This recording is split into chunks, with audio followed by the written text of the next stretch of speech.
Título: Maese Pérez el organista. Autor: Gustavo Adolfo Bécquer. En Sevilla, en el mismo atrio de Santa Inés, y mientras esperaba que comenzase la misa del gallo, oí esta tradición a una demandadera del convento. Como era natural, después de oírla, aguardé impaciente que comenzara la ceremonia, ansioso de asistir a un prodigio. Nada menos prodigioso, sin embargo, que el órgano de Santa Inés, ni nada más vulgar que los insulsos motetes que nos regaló su organista aquella noche. Al salir de la misa, no pude por menos de decirle a la demandadera con aire de burla: ¿en qué consiste que el órgano de Maese Pérez suena ahora tan mal? Toma, me contestó la vieja. En que este no es el suyo. ¿No es el suyo? Pues ¿qué ha sido de él? Se cayó a pedazos, de puro viejo, hace una porción de años.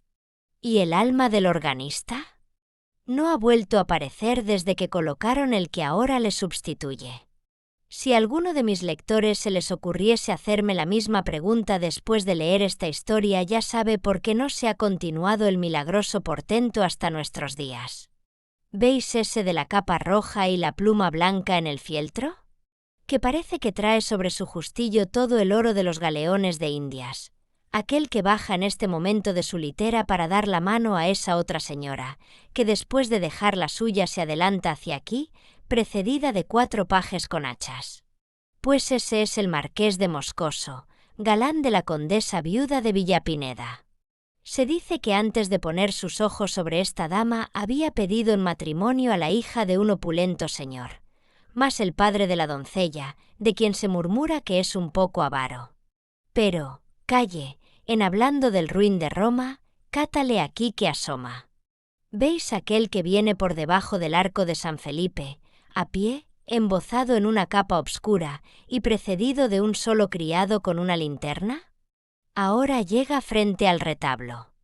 ¿Reparasteis, al desembozarse para saludar a la imagen, la encomienda que brilla en su pecho? A no ser por ese noble distintivo, cualquiera le creería un lonjista de la calle de Culebras. Pues ese es el padre en cuestión. Mirad cómo la gente del pueblo le abre paso y le saluda. Toda Sevilla le conoce por su colosal fortuna. Él solo tiene más ducados de oro en sus arcas que soldados mantiene nuestro señor el rey don Felipe, y con sus galeones podría formar una escuadra suficiente a resistir a la del gran turco. Mirad, mirad ese grupo de señores graves. Esos son los caballeros 24. ¡Hola! ¡Hola! También está aquí el flamencote, a quien se dice que no han echado ya el guante los señores de la Cruz Verde merced a su influjo con los magnates de Madrid. Este no viene a la iglesia más que a oír música. No, pues si Maese Pérez no le arranca con su órgano lágrimas como puños, bien se puede asegurar que no tiene su alma en su armario, sino friéndose en las calderas de Pedro Botero. ¡Ay, vecina! Malo, malo. Presumo que vamos a tener jarana. Yo me refugio en la iglesia, pues, por lo que veo, aquí van a andar más de sobra los cintarazos que los paternoster. Mirad, mirad, las gentes del Duque de Alcalá doblan la esquina de la plaza de San Pedro, y por el callejón de las Dueñas se me figura que he columbrado a las del de Medina Sidonia. ¿No os lo dije? Ya se han visto, ya se detienen unos y otros, sin pasar de sus puestos. Los grupos se disuelven. Los ministriles, a quienes en estas ocasiones apalean amigos y enemigos, se retiran. Hasta el señor asistente, con su vara y todo, se refugia en el atrio. Y luego dicen que hay justicia. Para los pobres. Vamos, vamos, ya brillan los broqueles en la obscuridad. Nuestro Señor del gran poder nos asista. Ya comienzan los golpes. Vecina, vecina. Aquí. Antes que cierren las puertas. Pero calle. ¿Qué es eso? ¿Aún no ha comenzado cuando lo dejan? ¿Qué resplandor es aquel? Hachas encendidas. Literas. Es el señor arzobispo. La Virgen Santísima del Amparo, a quien invocaba ahora mismo con el pensamiento, lo trae en mi ayuda. Si nadie sabe lo que yo debo a esta señora. Con cuánta usura me paga la candelilla que le enciendo los sábados. Vedlo, qué hermosote está con sus hábitos morados y su birrete rojo. Dios le conserve en su silla tantos siglos como yo deseo de vida para mí. Si no fuera por él, media Sevilla hubiera ya ardido con estas disensiones de los duques.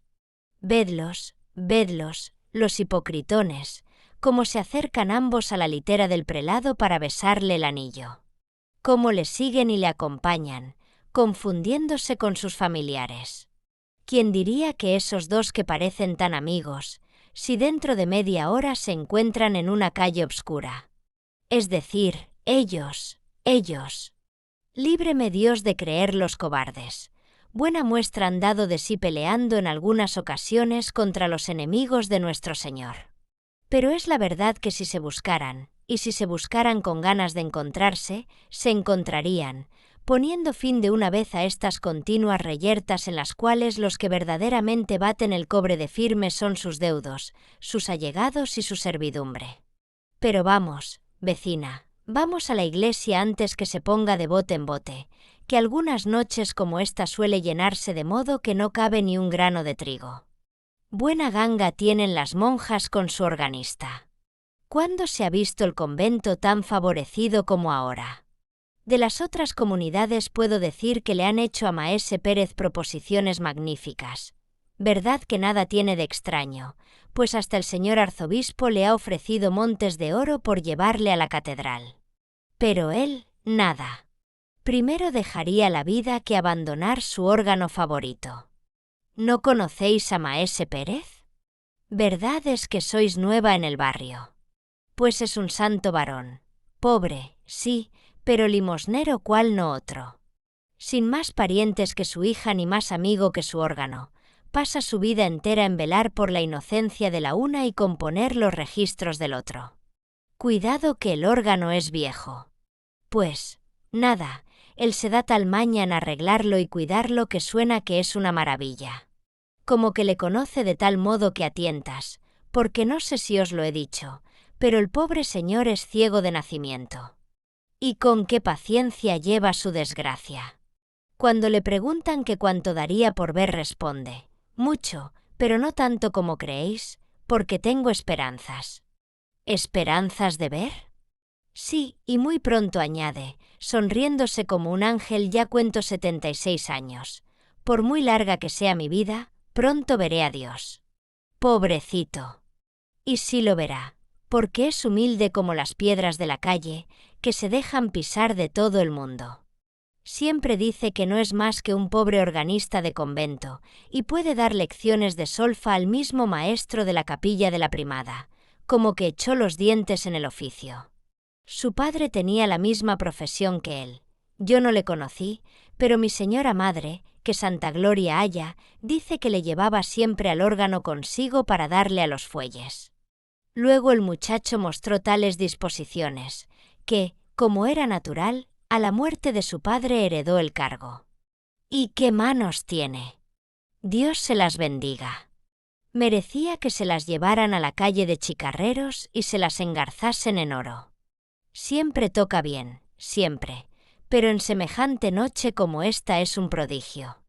Él tiene una gran devoción por esta ceremonia de la Misa del Gallo, y cuando levantan la sagrada forma, al punto y hora de las 12, que es cuando vino al mundo nuestro Señor Jesucristo, las voces de su órgano son voces de ángeles. En fin, ¿para qué tengo de ponderarle lo que esta noche oirá? Baste el ver como todo lo más florido de Sevilla, hasta el mismo señor arzobispo, vienen a un humilde convento para escucharle. Y no se crea que solo la gente sabida y a la que se le alcanza esto de la solfa conocen su mérito, sino hasta el populacho. Todas esas bandadas que veis llegar con teas encendidas entonando villancicos con gritos desaforados al compás de los panderos, las sonajas y las zambombas, contra su costumbre, que es la de alborotar las iglesias, callan como muertos cuando pone Maese Pérez las manos en el órgano. Y cuando alzan, no se siente una mosca, De todos los ojos caen lagrimones tamaños, y al concluir se oye como un suspiro inmenso, que no es otra cosa que la respiración de los circunstantes, contenida mientras dura la música. Pero vamos, vamos, ya han dejado de tocar las campanas, y va a comenzar la misa, vamos adentro. Para todo el mundo es esta noche Nochebuena, pero para nadie mejor que para nosotros. Esto diciendo, la buena mujer que había servido de cicerone a su vecina atravesó el atrio del convento de Santa Inés, y codazo en este, empujón en aquel, se internó en el templo, perdiéndose entre la muchedumbre que se agolpaba en la puerta. La iglesia estaba iluminada con una profusión asombrosa. El torrente de luz que se desprendía de los altares para llenar sus ámbitos chispeaba en los ricos joyeles de las damas que, arrodillándose sobre los cojines de terciopelo que tendían los pajes y tomando el libro de oraciones de manos de las dueñas, vinieron a formar un brillante círculo alrededor de la verja del presbiterio. Junto a aquella verja, de pie, envueltos en sus capas de color galoneadas de oro, dejando entrever con estudiado descuido las encomiendas rojas y verdes, en la una mano el fieltro cuyas plumas besaban los tapices. La otra sobre los bruñidos gavilanes del estoque o acariciando el pomo del cincelado puñal, los caballeros 24, con gran parte de lo mejor de la nobleza sevillana, parecían formar un muro destinado a defender a sus hijas y a sus esposas del contacto de la plebe. Esta, que se agitaba en el fondo de las naves con un rumor parecido al del mar cuando se alborota, prorrumpió en una aclamación de júbilo acompañada del discordante sonido de las sonajas y los panderos, al mirar aparecer al arzobispo, el cual, después de sentarse junto al altar mayor bajo un solio de grana que rodearon sus familiares, echó por 3 veces la bendición al pueblo. Era la hora de que comenzase la misa. Transcurrieron, sin embargo, algunos minutos sin que el celebrante apareciese. La multitud comenzaba a rebullirse demostrando su impaciencia. Los caballeros cambiaban entre sí algunas palabras a media voz y el arzobispo mandó a la sacristía a uno de sus familiares a inquirir el por qué no comenzaba la ceremonia. Maese Pérez se ha puesto malo, muy malo, y será imposible que asista esta noche a la misa. Esta fue la respuesta del familiar. La noticia cundió instantáneamente entre la muchedumbre. Pintar el efecto desagradable que causó en todo el mundo sería cosa imposible. Baste decir que comenzó a notarse tal bullicio en el templo que el asistente se puso de pie y los alguaciles entraron a imponer silencio, confundiéndose entre las apiñadas olas de la multitud. En aquel momento un hombre mal trazado, seco, huesudo y bisojo por añadidura se adelantó hasta el sitio que ocupaba el prelado. Maese Pérez está enfermo, dijo, la ceremonia no puede empezar. Si queréis yo tocaré el órgano en su ausencia, que ni Maese Pérez es el primer organista del mundo ni a su muerte dejará de usarse ese instrumento por falta de inteligente. El arzobispo hizo una señal de asentimiento con la cabeza, y ya algunos de los fieles que conocían a aquel personaje extraño por un organista envidioso, enemigo del de Santa Inés, comenzaban a prorrumpir en exclamaciones de disgusto, cuando de improviso se oyó en el atrio un ruido espantoso. «Maese Pérez está aquí, Maese Pérez está aquí». A estas voces de los que estaban apiñados en la puerta todo el mundo volvió la cara.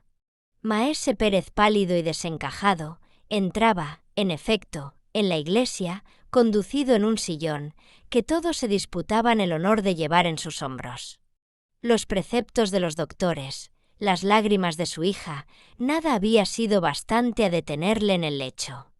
No había dicho, «Esta es la última, lo conozco, y no quiero morir sin visitar mi órgano, y esta noche sobre todo, la Nochebuena. Vamos, lo quiero, lo mando, vamos a la iglesia». Sus deseos se habían cumplido. Los concurrentes le subieron en brazos a la tribuna y comenzó la misa. En aquel momento sonaban las 12 en el reloj de la catedral. Pasó el introito, y el evangelio, y el ofertorio, y llegó el instante solemne en que el sacerdote toma con la extremidad de sus dedos la sagrada forma y después de haberla consagrado comienza a elevarla. Una nube de incienso que se desenvolvía en ondas azuladas llenó el ámbito de la iglesia. Las campanillas repicaron con un sonido vibrante, y Maese Pérez puso sus crispadas manos sobre las teclas del órgano. Las 100 voces de sus tubos de metal resonaron en un acorde majestuoso y prolongado, que se perdió poco a poco, como si una ráfaga de aire hubiese arrebatado sus últimos ecos.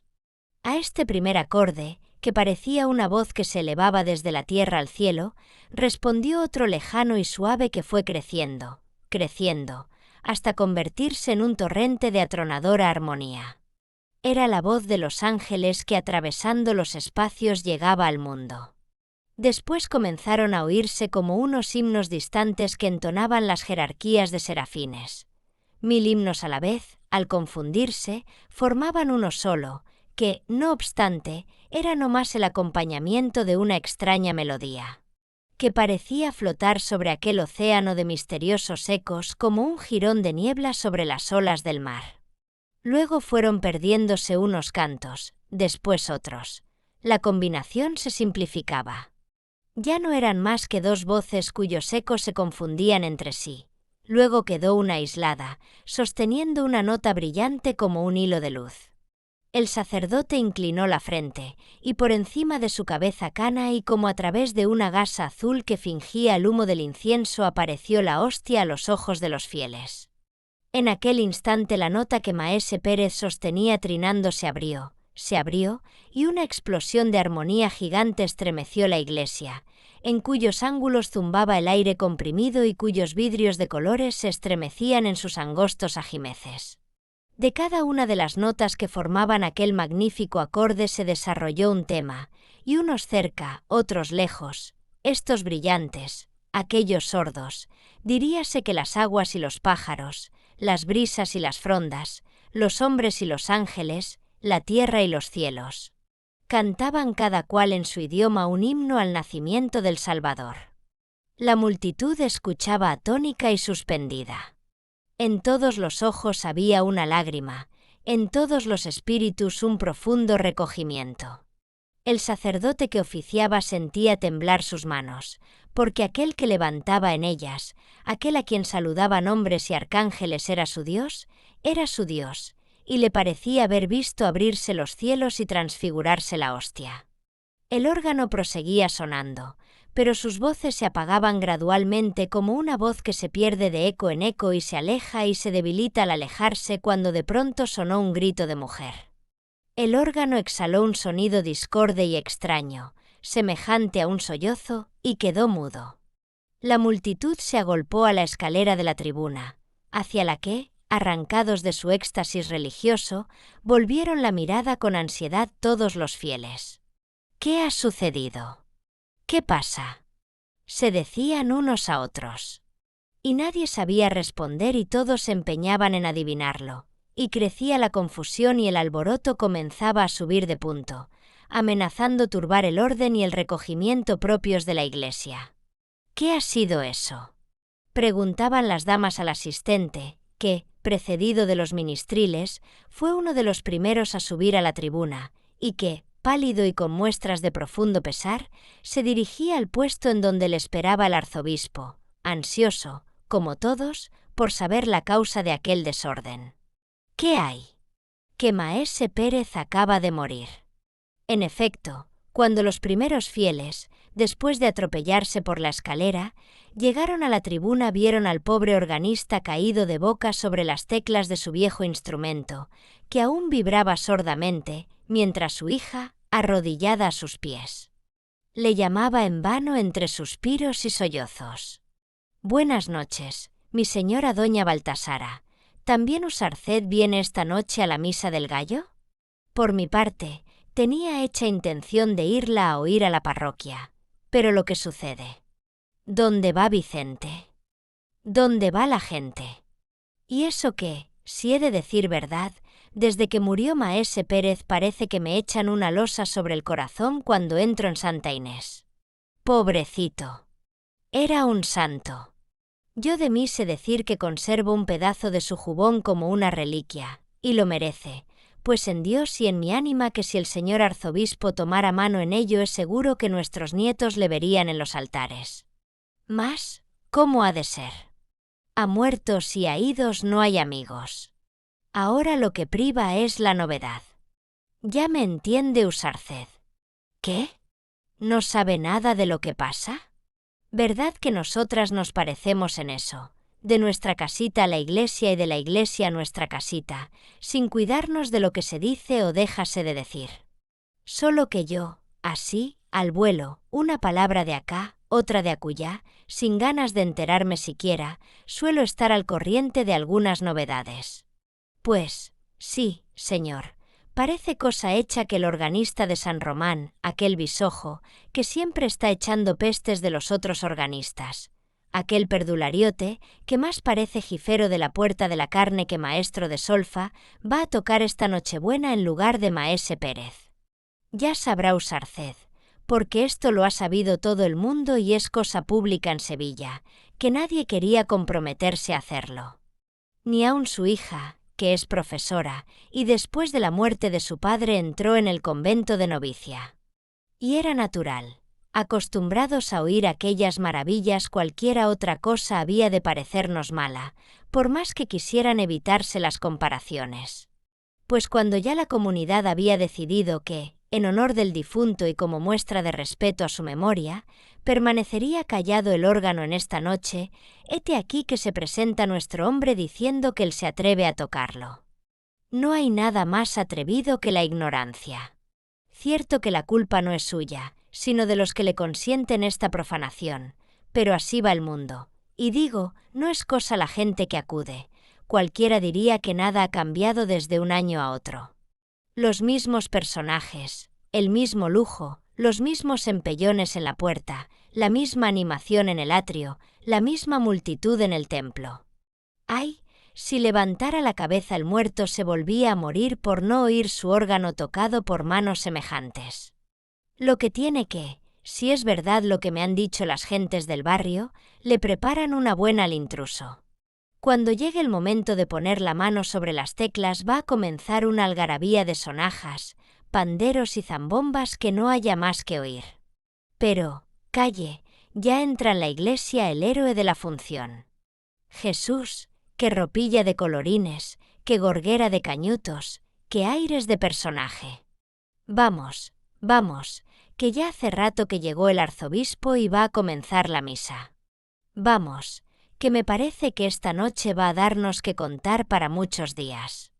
Esto diciendo la buena mujer, que ya conocen nuestros lectores por sus exabruptos de locuacidad, penetró en Santa Inés, abriéndose, según costumbre, camino entre la multitud a fuerza de empellones y codazos. Ya se había dado principio a la ceremonia. El templo estaba tan brillante como el año anterior. El nuevo organista, después de atravesar por en medio de los fieles que ocupaban las naves para ir a besar el anillo del prelado, había subido a la tribuna, donde tocaba unos tras otros los registros del órgano con una gravedad tan afectada como ridícula. Entre la gente menuda que se apiñaba a los pies de la iglesia se oía un rumor sordo y confuso, cierto presagio de que la tempestad comenzaba a fraguarse y no tardaría mucho en dejarse sentir. Es un truán que, por no hacer nada bien, ni aun mira a derechas, decían los unos. Es un ignorantón, que, después de haber puesto el órgano de su parroquia peor que una carraca, viene a profanar el de maese Pérez, decían los otros. Y mientras éste se desembarazaba del capote para prepararse a darle de firme a su pandero y aquel apercibía sus sonajas y todos se disponían a hacer bulla a más y mejor, solo alguno que otro se aventuraba a defender tibiamente al extraño personaje, cuyo porte orgulloso y pedantesco hacía tan notable contraposición con la modesta apariencia y la afable bondad del difunto maese Pérez.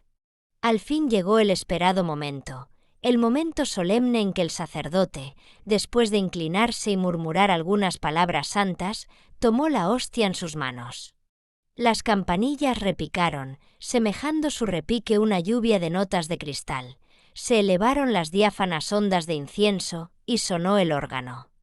Una estruendosa algarabía llenó los ámbitos de la iglesia en aquel instante y ahogó su primer acorde. Zampoñas, gaitas, sonajas, panderos, Todos los instrumentos del populacho alzaron sus discordantes voces a la vez, pero la confusión y el estrépito solo duró algunos segundos. Todos a la vez, como habían comenzado, enmudecieron de pronto. El segundo acorde, amplio, valiente, magnífico, se sostenía aún brotando de los tubos de metal del órgano, como una cascada de armonía inagotable y sonora. Cantos celestes como los que acarician los oídos en los momentos de éxtasis, cantos que percibe el espíritu y no los puede repetir el labio, notas sueltas de una melodía lejana que suenan a intervalos, traídas en las ráfagas del viento. Rumor de hojas que se besan en los árboles con un murmullo semejante al de la lluvia, trinos de alondras que se levantan gorjeando de entre las flores como una saeta despedida a las nubes, estruendos sin nombre, imponentes como los rugidos de una tempestad, coros de serafines sin ritmo ni cadencia. Ignota música del cielo, que solo la imaginación comprende, himnos alados, que parecían remontarse al trono del Señor como una tromba de luz y de sonidos, todo lo expresaban las 100 voces del órgano con más pujanza, con más misteriosa poesía, con más fantástico color que lo habían expresado nunca. Cuando el organista bajó de la tribuna, la muchedumbre que se agolpó a la escalera fue tanta y tanto su afán por verle y admirarle que el asistente, temiendo, no sin razón, que le ahogaran entre todos, mandó a algunos de sus ministriles para que, vara en mano, le fueran abriendo camino hasta llegar al altar mayor, donde el prelado le esperaba. «Ya veis», le dijo este último cuando le trajeron a su presencia, «vengo desde mi palacio aquí solo por escucharos. Seréis tan cruel como Maese Pérez, que nunca quiso excusarme el viaje, tocando la Nochebuena en la misa de la catedral».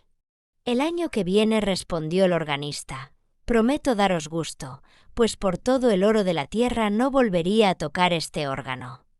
«¿Y por qué?», interrumpió el prelado. «Porque», añadió el organista, procurando dominar la emoción que se revelaba en la palidez de su rostro, «porque es viejo y malo y no puede expresar todo lo que se quiere». El arzobispo se retiró, seguido de sus familiares. Unas tras otras, las literas de los señores fueron desfilando y perdiéndose en las revueltas de las calles vecinas. Los grupos del atrio se disolvieron, dispersándose los fieles en distintas direcciones. Y ya la demandadera se disponía a cerrar las puertas de la entrada del atrio cuando se divisaban aún 2 mujeres que, después de persignarse y murmurar una oración ante el retablo del arco de San Felipe, prosiguieron su camino, internándose en el callejón de las dueñas. «¿Qué quiere usarced, mi señora doña Baltasara?», decía la una. «Yo soy de este genial. Cada loco con su tema. Me lo habían de asegurar capuchinos descalzos y no lo creería del todo. Ese hombre no puede haber tocado lo que acabamos de escuchar. Si yo lo he oído 1000 veces en San Bartolomé, que era su parroquia, y de donde tuvo que echarle el señor cura por malo, y era cosa de taparse los oídos con algodones. Yo me acuerdo, pobrecito, como si lo estuviera viendo, me acuerdo de la cara de Maese Pérez cuando en semejante noche como esta bajaba de la tribuna después de haber suspendido el auditorio con sus primores. Qué sonrisa tan bondadosa, qué color tan animado. Era viejo y parecía un ángel. No que éste ha bajado las escaleras a trompicones, como si le ladrase un perro en la meseta, y con un color de difunto y unas. Vamos, mi señora doña Baltasara, créame usarced, y créame con todas veras, yo sospecho que aquí hay busilis». Comentando las últimas palabras, las 2 mujeres doblaban la esquina del callejón y desaparecían. Creemos inútil decir a nuestros lectores quién era una de ellas. Había transcurrido un año más. La abadesa del convento de Santa Inés y la hija de Maese Pérez hablaron en voz baja, medio ocultas entre las sombras del coro de la iglesia. El esquilón llamaba a voz herida a los fieles desde la torre, y alguna que otra rara persona atravesaba el atrio silencioso y desierto esta vez, y después de tomar el agua bendita en la puerta escogía un puesto en un rincón de las naves, donde unos cuantos vecinos del barrio esperaban tranquilamente que comenzara la misa del gallo. «Ya lo veis», decía la superiora, vuestro temor es sobremanera pueril, nadie hay en el templo, toda Sevilla acude en tropel a la catedral esta noche. Tocad vos el órgano y tocadle sin desconfianza de ninguna clase, estaremos en comunidad. Pero proseguís callando, sin que cesen vuestros suspiros. ¿Qué os pasa? ¿Qué tenéis? Tengo miedo, exclamó la joven con un acento profundamente conmovido. ¿Miedo? ¿De qué? No sé, de una cosa sobrenatural. Anoche, mirad, yo os había oído decir que teníais empeño en que tocase el órgano en la misa, y, ufana con esta distinción, pensé arreglar sus registros y templarle, al fin de que hoy os sorprendiese. Vine al coro sola, abrí la puerta que conduce a la tribuna. En el reloj de la catedral sonaba en aquel momento una hora, no sé cuál. Pero las campanas eran tristísimas y muchas. Estuvieron sonando todo el tiempo que yo permanecí como clavada en el dintel, y aquel tiempo me pareció un siglo. La iglesia estaba desierta y obscura. Allá lejos, en el fondo, brillaba, como una estrella perdida en el cielo de la noche, una luz moribunda, la luz de la lámpara que arde en el altar mayor. A sus reflejos debilísimos, que sólo contribuían a hacer más visible todo el profundo horror de las sombras. Le vi, madre, no lo dudéis. Vi un hombre que en silencio y vuelto de espaldas hacia el sitio en que yo estaba recorría con una mano las teclas del órgano mientras tocaba con la otra sus registros, y el órgano sonaba, pero sonaba de una manera indescriptible.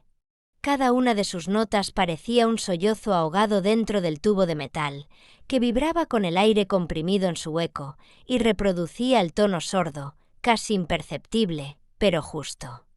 Y el reloj de la catedral continuaba dando la hora y el hombre aquel proseguía recorriendo las teclas. Yo oía hasta su respiración. El horror había helado la sangre de mis venas. Sentía en mi cuerpo como un frío glacial y en mis sienes, fuego. Entonces quise gritar, pero no pude.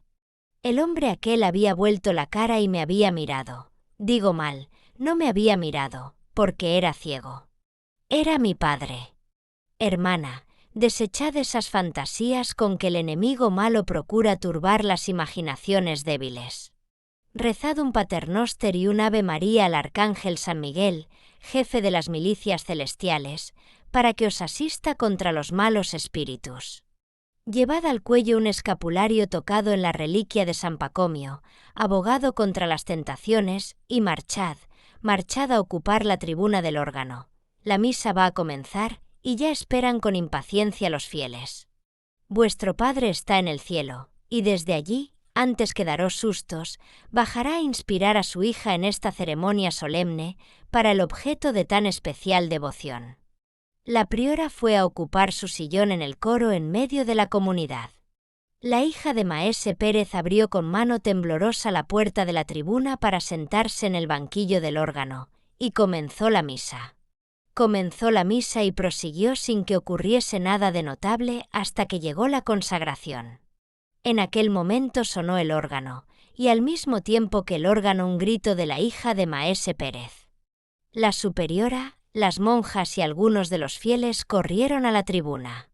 «Miradle, miradle», decía la joven fijando sus desencajados ojos en el banquillo, de donde se había levantado asombrada para agarrarse con sus manos convulsas al barandal de la tribuna.